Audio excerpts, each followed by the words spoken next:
40 minutes into a bad film, something happens to your body. Your eyes leave the screen. You glance at your watch. You wish you'd bought more popcorn, and you start studying the anatomy of the person you came with. A man in Los Angeles spent 30 years proving that moment has a cause, and that the cause is not you. His name was Robert McKee, and he wanted one answer. Why do stories die in the middle while everything on the surface still works? Not fail, die. The photography is beautiful. The acting is fine. The lines are quotable. And the thing is dead anyway. Everyone knows what a boring movie feels like. Almost nobody can say what actually broke. The explanation the industry ran on was this: storytelling is a gift. You have it or you don't. Talent and inspiration are the engine, and structure is a formula that kills art. McKee thought that was a lie. He also thought it was costing us films. Therefore, it matters where he got the question. He got it as a child, at a kitchen table. He read badly. He behaved worse. So his father handed him Aesop's fables, hoping the cautionary tales might improve his deportment. Every evening, after the boy struggled through the likes of The Fox and the Grapes, his father would nod and ask, "And what does this story mean to you, Robert?" The boy stared at the pictures. He couldn't answer. What he took from that silence stayed 60 years, that stories mean much more than words and pretty pictures. He nearly missed all of it. Before university, he calculated that the best possible life contained as many rounds of golf as possible. Therefore, dentistry. His mother laughed him out of the room. People will always need entertainment. You're going into show business. So he acted, directed, and moved to Los Angeles with no money. And did what broke people with typewriters do? He got a job reading scripts. He read for United Artists. He read for NBC. Screenplays stacked on a desk, each of them somebody's year of work. But after the first couple of hundred, he noticed something he could not unnotice. He could write the verdict before he opened the cover. Same report every time. Only the title and the writer's name changed. It read like this: nice description, actable dialogue, some amusing moments, some sensitive moments. All in all, a script of well-chosen words. The story, however, sucks. The first 30 pages crawl on a fat belly of exposition. The rest never get to their feet. And at the bottom, every single time, pass on it. Which left him holding the question this turns on. These people could all write. Every one of them. Beautiful sentences, actable lines, real craft. So why could none of them tell a story? But what changed him wasn't the report he wrote 1,000 times. It was the report he never wrote once. The other one, great story, grabbed me on page 1. A third act of such power, such beauty, such magnificence. I'm writing this report from the floor. And then, 270 pages, every fifth word misspelled, not even typed in the proper format. Obviously not a professional. Pass on it. He never had cause to write that one. And then he realized something worse. If he ever had, he'd have been fired, because the sign on the door doesn't say dialogue department. It says story department. Writers had a comeback, and McKee had heard it in every bar in town. Hollywood is blind to my talent. So he used the arithmetic on them. The Writers Guild logs over 35,000 titles a year. In The Player, Tim Robbins plays a studio executive who says his studio takes 20,000 submissions and makes 12 films. McKee's note on that line is that it's accurate, and by the 1990s, Hollywood was spending over $500 million a year developing scripts, 3/4 of it on films never made. $500 million a year, hunting for a story. That was the yield. Therefore, he wrote, with rare exceptions, unrecognized genius is a myth. So he quit the desk and started teaching, and made one decision that shaped everything after. He would never hand anyone a formula. A rule says you must do it this way. A principle says this works, and has through all remembered time. Anxious writers obey rules. Rebellious writers break them. Artists master the form. And form is not formula. But first he had to prove it. He proved it at a coffee machine. Picture the mid-morning ritual in any office anywhere. 6 people, cups in hand, 10 minutes to kill. And there is always one who has the gift. Call her Helen. This morning Helen tells the story of how she put her kids on the school bus. That's the material. Nothing happened. And she holds them slack-jawed over their coffee cups, building them up, easing them down, making them laugh, until she pays it off with a dynamite last line. And that's how I got the little no-spickers on the bus this morning. Then it passes to the man beside her, who tells them how his mother died over the weekend, and bores the hell out of them. Halfway through, they drift back to the pod. His story is all on the surface. She looks so good in her coffin. Remember, Helen. What McKee found underneath every story that works, Helen's and Homer's alike, was one moving part. He called it the gap. Here's how it runs. A character wants something. He takes the smallest, safest action he thinks will get it. Human nature is conservative, and nobody does anything the hard way if the easy way is available. Then the world reacts, differently and worse than he expected.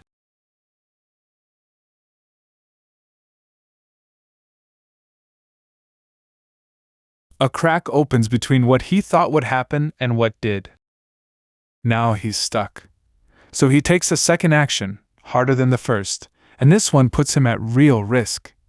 He stands to lose in order to gain, and the world reacts wrong again. Each time, he reaches deeper. In McKee's words, the substance of story is the gap that splits open between what a human being expects to happen when he takes an action and what really does happen.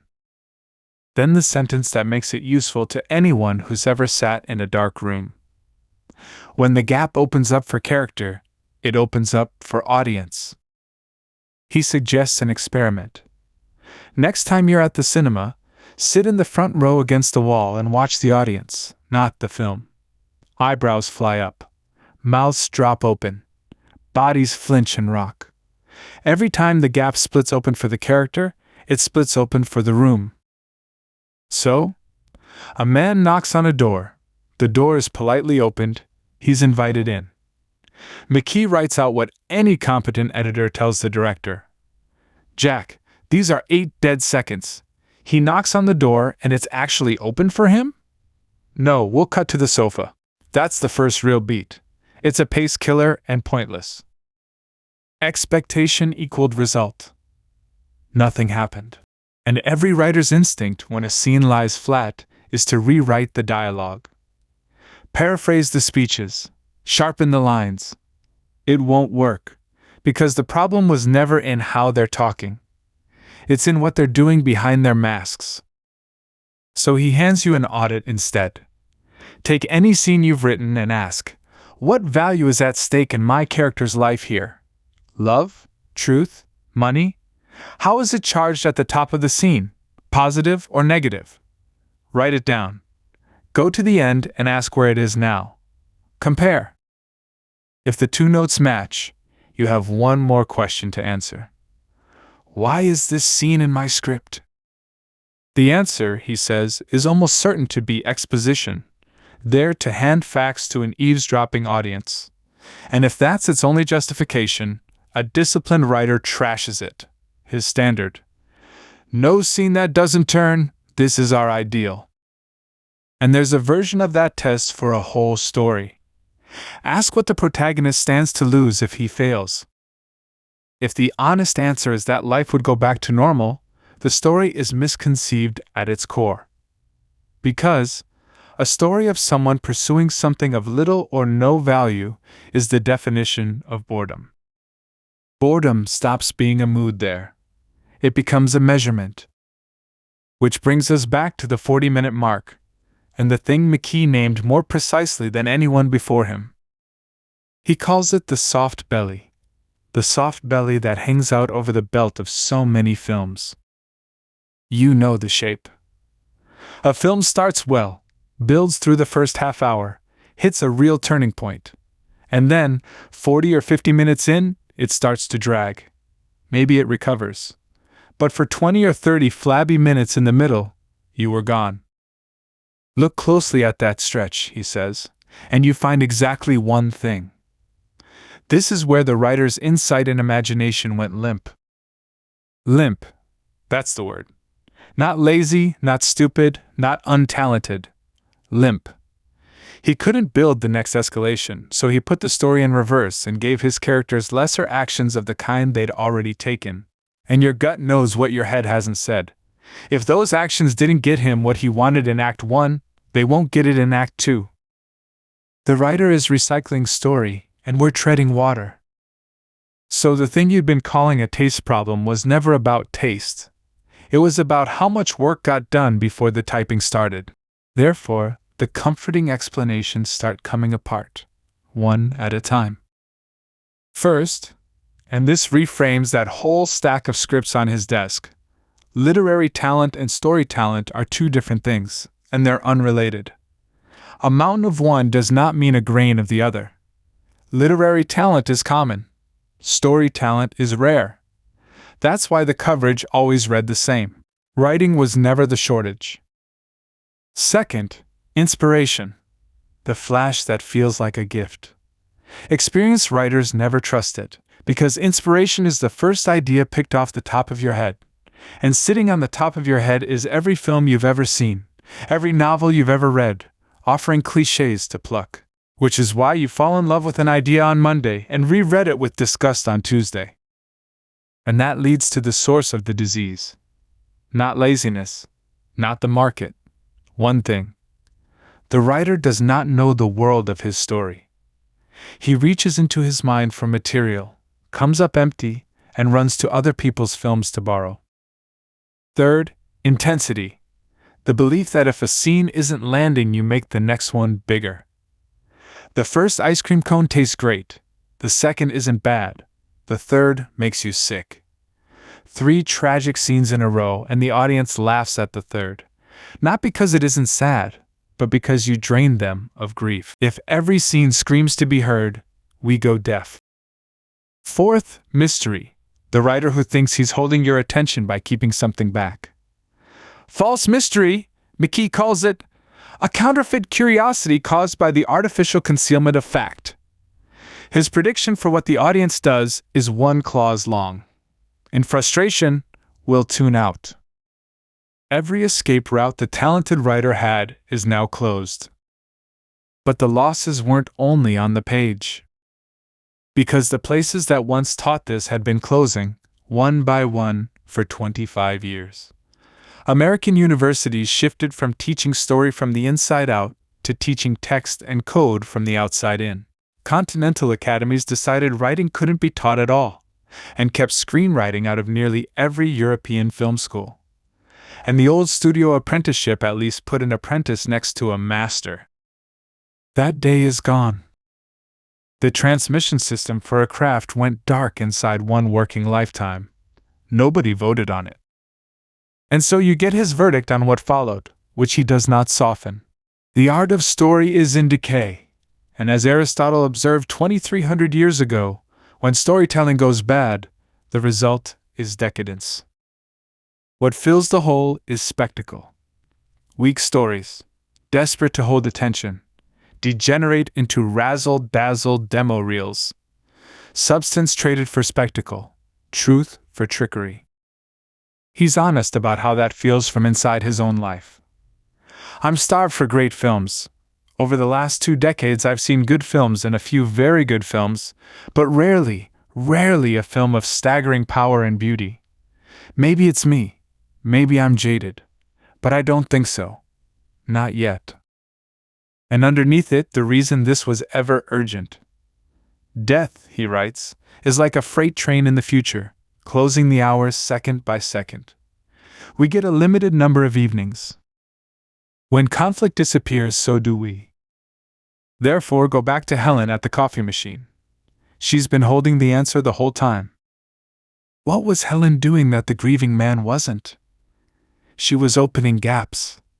In every beat of getting 2 children onto a school bus, the expected thing failed to happen, and she made her listeners live through the failure with her.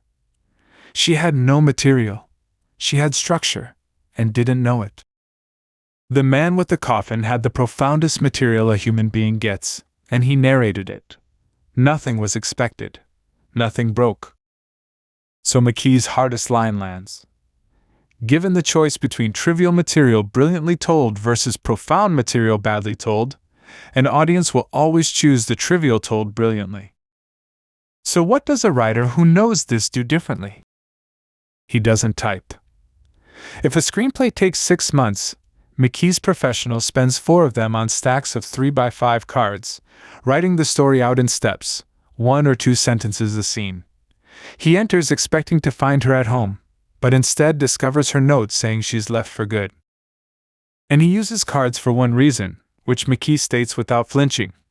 He wants to destroy his work. Taste tells him 90% of everything he writes, regardless of his genius, is mediocre at best. So he makes far more than he can use and throws the rest away. Whole sequences, whole acts. Then he pitches it. Not a screenplay handed to a friend, which costs them a day of their life. A cup of coffee in 10 minutes. And here is where almost every story dies, because McKee's pass mark is harsher than anyone expects. He isn't listening for praise. Enthusiasm doesn't mean people leap up and kiss you on both cheeks. It means they whisper wow and fall silent. Until you get silence, there's no point going forward. Because it won't get better when it gets bigger. Everything that's wrong with it in a 10-minute pitch is 10 times worse on screen. So he digs. He hunts for the climax, the one imaginative leap without which there is no story, and once it's in hand, he does the thing that sounds backwards, and isn't. He rewrites from the ending toward the beginning. Every beat has to earn its place in the light of that ending. If they can be cut without disturbing the impact of the ending, they must be cut. Only then does he expand it into a treatment. And only last of all does anybody speak. Which is why that dialogue is invariably the finest he's ever written. Our characters have had tape over their mouths for so long, they can't wait to talk. And all of that machinery exists to produce one thing, which he puts as a telegram he'd send to every film producer on Earth if he could send only 3 words. Meaning produces emotion. Not money, not sex, not special effects, not movie stars. McKee ends his book with another fable his father used to recite. High above the forest floor, a millipede walks along a branch, 1,000 pairs of legs swinging in an easy gait. Songbirds look down, fascinated. That's an amazing talent! How do you do it? And for the first time in her life, the millipede thinks about it. She turns to look back. Her legs tangle like vines of ivy, and she falls. That's where people stop telling it. His father had an act too. On the forest floor, only her pride hurt, she unravels herself. Limb by limb she studies and flexes and tests, until she can stand and walk. What was once instinct became knowledge, and she no longer had to move at her old, rote pace. She danced a dazzling dance, and astonished every creature in her world.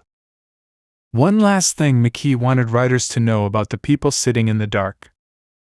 As an audience settles into a theater, he claims, its collective IQ jumps 25 points. That's why you so often feel smarter than what you're watching. Why you see the ending coming long before it arrives. The audience isn't just smart, it's smarter than most films. You were never the problem.